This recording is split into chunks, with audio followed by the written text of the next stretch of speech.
Hello there, simps. So today we're going to be delving into this demonic hellspawn of Until Dawn by the name of Ashley Brown.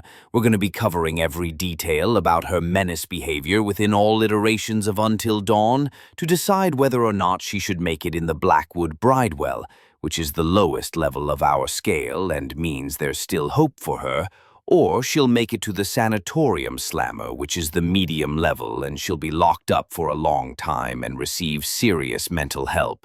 Then we got the final level, which is for the most unhinged menaces, and that is what we call the Lifetime Lockdown, where we keep menaces to society locked away for the rest of their days to form a safer world. Without further ado, let's begin the trial of Ashley Brown. Okay. Let's start by mentioning each charge of Miss Brown's that has brought us here today. Ashley here is accused of criminal negligence causing death, manslaughter, trespassing at night, harassment, and assault with a weapon. Now, I present to you Exhibit A, so you see in Until Dawn, Ashley has a love of books and a possible secret feud that nobody knows about. To further explain what I mean, I will be showing you two clips from the PS3 version of Until Dawn, and they will be important, trust me. So when Sam and Ashley are sitting down, talking about how there's some clear romantic tension between Village Bike Mike and Jess, Ashley had some rather sharp words to say about Emily. Play the clip.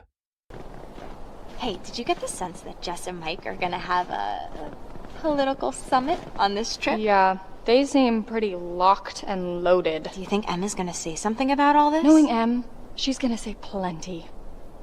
Now, in all fairness, Ashley gets a pass there. Emily has got that crash-out energy when it comes to her grudge towards Jess, so Ashley's point is valid, but clearly it showed how Ashley already felt about Emily at the start of the game. However, what about near the end of the PS3 version? Surely there was a development, right? Well, after Emily escapes the mines, and they all end up in the safe room after Jack died, Mike decides he's going to go leave to find Josh, and Emily decides to help him. Now here's some brief dialogue of the conversation between Sam and Ashley again. I don't know why they had to go back out there. The cable car key is the only way we're getting off this mountain. They're crazy if they think they're going to find Josh and the stupid key. Emily seemed to think she had a pretty good idea of where to look. Yeah, but she's Emily, Sam. When does she ever do anything that isn't some sort of weird, selfish game? They're in a life or death situation, and she's still hating on Emily, implying Emily has some sort of ulterior motive. Keep in mind, PS3 Emily is vastly different from PS4 and remake Emily. Don't believe me? Let's roll the clip of her in the mines. This is hell. That's all there is to it. Hell. I fell into hell, and there are devils wandering around who will poke me with their forks. Okay, keep quiet, Em. Put a lid on it. Don't want to attract attention. Just stay quiet. What would Princess Amelia do? I'll tell you what she'd do. She would stay quiet. Shh. Now, don't get me wrong. PS3 Emily has her moments of being sassy, but it's definitely toned down compared to the official version. We got to the point where the big moment in the mines felt more comedic than intense, to be honest. And for Ashley to then not notice such a big shift from sassy Emily to this, it says a lot. But once again, I'll give PS3 Ashley a little bit of a pass because she was most likely just letting paranoia get to her.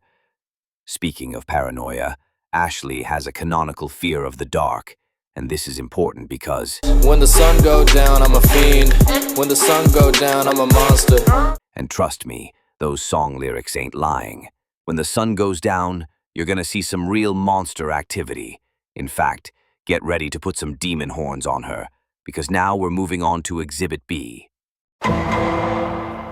We're moving on to the PS4 version of Ashley with this exhibit, and once again, Ashley's first instance of menace behavior is actually in the very early parts of the game, when she spots Emily and Mike, and can show Matt, which in turn activates Matt's jealous boyfriend route because Bro has got a massive inferiority complex towards Village Bike Mike, and Matt can attack Mike and accuse Emily of cheating when the developers confirmed a long time ago Emily didn't cheat on Matt, and Ashley indirectly ruining Matt's relationship may be more intentional than we first realize, and I will get back to that and explain what I mean in a minute.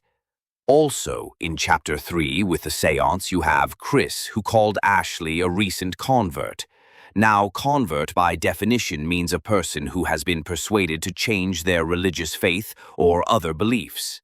If we take this at face value, I don't think Ashley belongs to a standard religion when you take into account her outfit. Most religions wouldn't really like how high her shorts go up to, and she's literally taking part in using a Ouija board.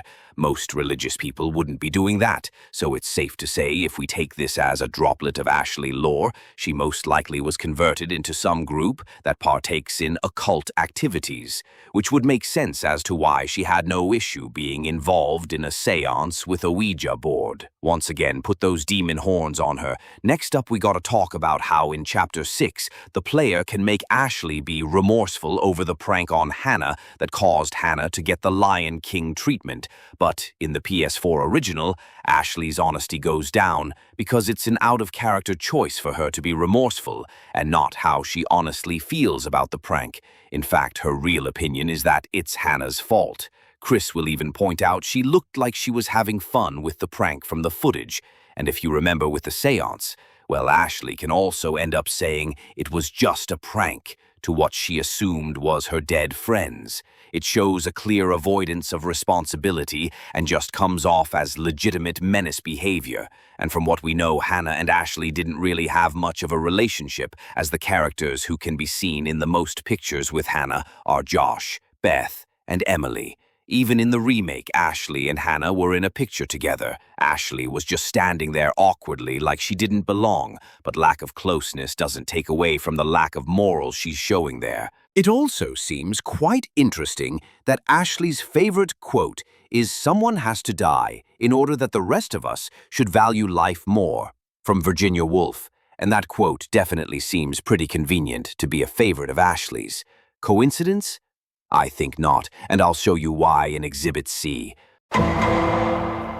So after Josh goes full Mike Tyson on Ashley for her stabbing him, Chris is forced to make a choice between saving himself or saving Ashley.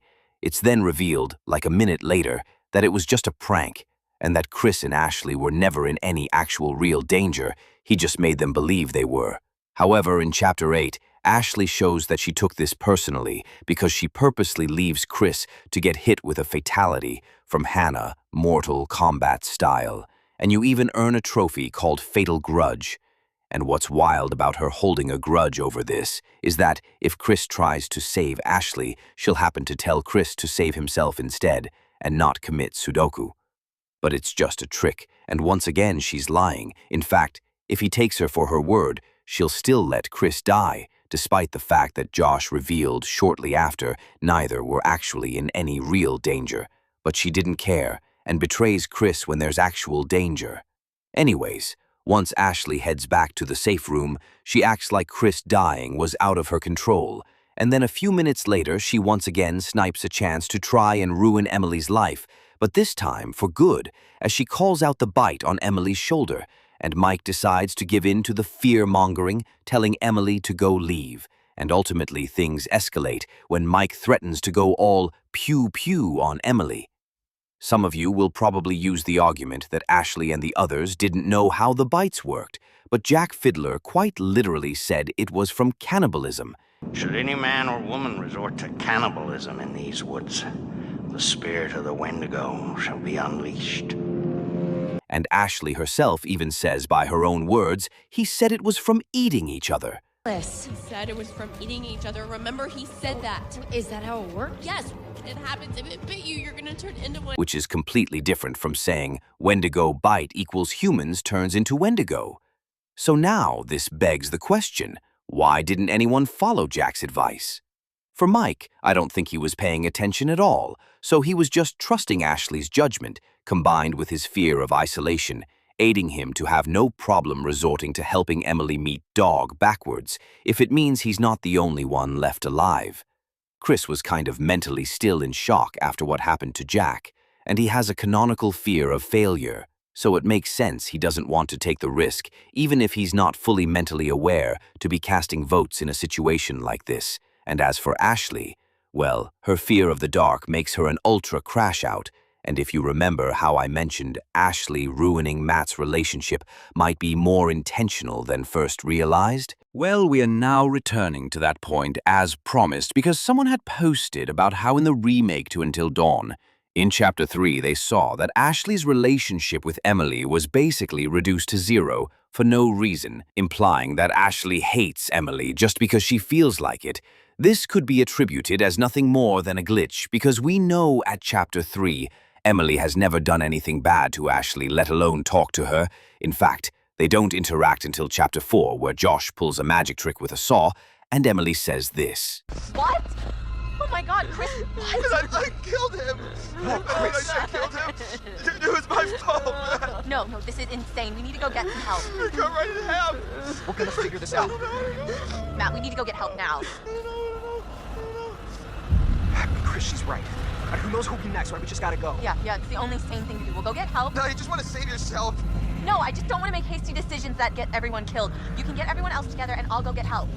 Emily was quite literally trying to help Ashley and the others and went through hell to do so. They actually can't have any negative interactions until Chapter 8. But it's even more incriminating when we know PS3 Ashley never really liked Emily to begin with. So, it's possible Ashley secretly has been having a completely one-sided beef with Emily, which makes the fact that she's the one specifically out of everyone else to notice the bite on Emily, on top of walking around like she was gonna go full Muhammad Ali on Sam, for defending Emily seem a lot more personal and menacing in hindsight. It could all just be coincidence. But I think it's possible the developers secretly never changed Ashley's natural disliking of Emily and just made it more subtle than the PS3 version. And that also makes it rather poetic that when Emily realizes she could have gotten a game over for no reason due to Ashley, this is when Emily starts acting petty and holds a grudge against Ashley for the rest of the game, slapping Ashley, pushing Ashley, and you'll also notice in this route, Emily is animated to have a smile on her face as she escapes, knowing that Ashley's still in there, unlike her. Meaning Emily really wants to finish what Ashley started with her. In a way, quite a poetic secret feud from this standpoint. But anyways, that concludes the exhibits. And with all this evidence, it's hard to argue with the claim that Ashley most likely did have true malice behind her menace behavior, especially to Emily. And not only will she be found as guilty for the charges listed, but she will be going into the lifetime lockdown. Ladies and gentle simps, that concludes this court session. I'll be doing another part to these trials where I will be going over the crimes of all the other protagonists. I'll see you in the next one, and hopefully you never find yourself in a position where you encounter this demonic hellspawn.